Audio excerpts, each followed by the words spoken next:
വീഡിയോയിൽ ഉണ്ടാക്കുന്ന പുൽക്കൂടിനേക്കാൾ ഭംഗി കുറഞ്ഞൊരു കാലിത്തൊഴുത്തിൽ നമ്മെ സ്വന്തമാക്കുവാൻ ദൈവം മനുഷ്യനായി എന്നെ രക്ഷിക്കുന്നു. ഈ ദൈവപ്രവൃത്തി എന്നെ അത്ഭുതപ്പെട്ടു.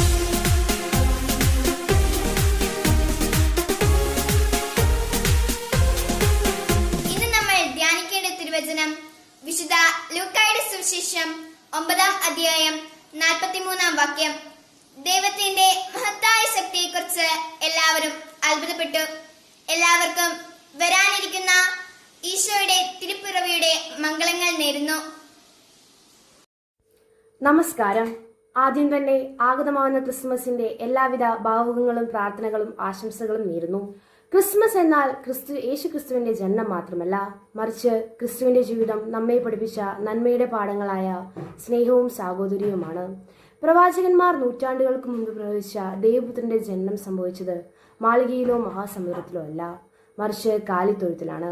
നമ്മുടെയൊക്കെ വീഡിയോയിൽ ഉണ്ടാക്കുന്ന പുൽക്കൂടിനേക്കാൾ ഭംഗി കുറഞ്ഞൊരു കാലിത്തൊഴുത്തിൽ നമ്മെ സ്വന്തമാക്കുവാൻ ദൈവം മനുഷ്യനായി എന്നെ രക്ഷിക്കുന്നു. ഈ ദൈവപ്രവൃത്തി എന്നെ അത്ഭുതപ്പെടുത്തുന്നു. തോമസ് മെട്രിൻ പറയുന്നത് പോലെ, അഹങ്കാരം നമ്മെ കൃത്രിമമാക്കുമ്പോൾ എളിമ നമ്മെ യാഥാർത്ഥ്യ മനുഷ്യരാക്കുന്നു. ഇന്ന് ഡിസംബർ 2. നമ്മൾ പുൽക്കൂട്ടിൽ മണ്ണാണ് ക്രമീകരിക്കുന്നത്. മണ്ണിൽ നിന്ന് രൂപം കൊണ്ട മനുഷ്യൻ വെറും മണ്ണായി മാറാതിരിക്കുവാൻ മണ്ണിൽ ജനിച്ച ഈശോ നാഥൻ മണ്ണിന്റെ മക്കളുടെ ഭാഗധേയം തന്നെ മാറ്റി. നശ്വരതയിൽ നിന്ന് അനശ്വരത നേടാൻ നമ്മൾ ആഗ്രഹിക്കണം. മണ്ണിൽ നിന്ന് വന്നവൻ മണ്ണിലേക്ക് തന്നെ മടങ്ങാതെ വിനയെ ലക്ഷ്യമാക്കി ജീവിക്കുവാൻ നമ്മെ പഠിപ്പിച്ച യേശുവിന്റെ പിറവി തിരുനാൾ ദിശാഭാവത്തോടും യാഥാർത്ഥ്യത്തോടും കൂടി ജീവിക്കാൻ നമ്മെ അനുഗ്രഹിക്കട്ടെ. ദൈവത്തിന്റെ മഹത്തായ ശക്തിയെക്കുറിച്ച് എല്ലാവരും അത്ഭുതപ്പെട്ടു. ലൂക്ക 9:43. ലൂക്കാ സുവിശേഷകൻ പറയുന്നത് പോലെ ദൈവത്തിന്റെ മഹത്തായ ശക്തിയെക്കുറിച്ച് നിരന്തരം പ്രാർത്ഥിച്ചൊരുങ്ങുവാൻ ഈ ഒരുക്കത്തിന്റെ ദിനങ്ങൾ നമ്മെ പ്രാപ്തമാക്കട്ടെ. നന്ദി.